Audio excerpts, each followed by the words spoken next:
So the biggest challenge that private equity companies today are facing is there's a whole lot of what's known as dry powder in the marketplace.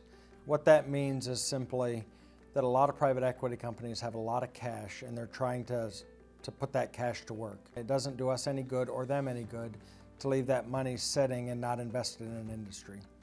What that's doing is making the competitive nature of deal acquisition much greater than it has been in years past.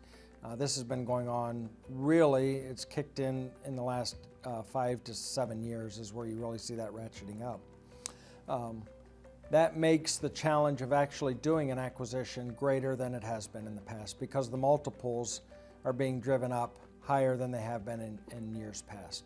So if you think about the multiple, typically the multiple is projected against the profits of a company. And depending on the type of industry, that multiple could be anywhere from 3 to 7, 9, 10 times the profitability of the company or the EBITDA of the company. When it gets competitive, it may get ratcheted up 1, 2, 3 factors because the company, the private equity company, wants to get their money to work and not sitting in the bank. When that happens, it puts a lot of pressure on the private equity company to figure out how do they minimize their risk and get as much out of the company as quickly as they possibly can to drive profitability for their shareholders, their equity holders.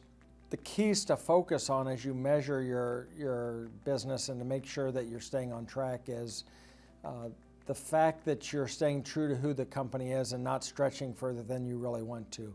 Where I've seen companies, private equity companies, get in trouble is where they get out of their comfort zone, out of their known investment strategies just to try and buy something and are willing to pay more than they really should pay for a company.